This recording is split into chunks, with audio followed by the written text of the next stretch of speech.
Okay, so let's compare the sound of the AirPods Pro 3 with the AirPods Pro 2. The first thing you'll notice with the AirPods Pro 3 is that there's a significantly greater sub-bass response.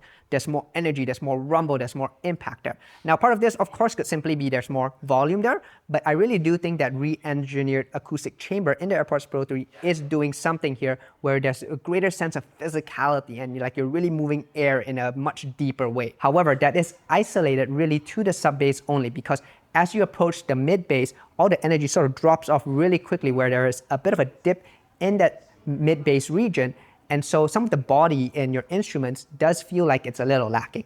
And so to me, certain notes can feel a little plasticky at times because you have this big sub-bass response that's contrasted with almost a lack of body because of that dip. And so to me, it feels a little bit weird. All of this has the effect of making the bass feel like it's distinct and separate from the rest of the tuning for the AirPods Pro 3. Now, speaking of the mid-range then, with the AirPods Pro 3, the vocals, I find it gets pulled a little bit forward. To me, it sounds a little bit shoutier, and weirdly, it makes me feel like I'm a little bit on edge, if that makes sense. That's in tandem with a bit of an elevation and peakiness in the lower treble of the AirPods Pro 3. And so what happens is that you get a little bit of harshness, excess energy with especially vocal sibilants, that harsh sound in certain notes, as well as hats and cymbals where they crash and you hear that extra energy and harshness of those notes there. So if you're sensitive to those regions, this is definitely something you want to pay attention to.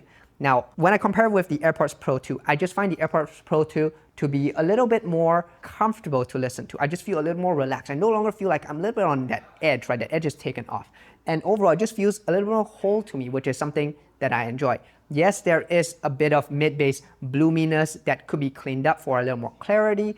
But really, I'm okay with that. Like I said, I just feel comfortable with the AirPods Pro 2 tuning. So overall, yes, I do prefer the AirPods Pro 2 tuning. I don't think the AirPods Pro 3 is bad. I definitely think there's some good upgrades in certain cases. And I think my complaints here are maybe a little exaggerated, but I do prefer the AirPods Pro 2. All that being said, you're probably going to buy an AirPods Pro 3 anyway because your AirPods Pro 2 is going to die in a year or two.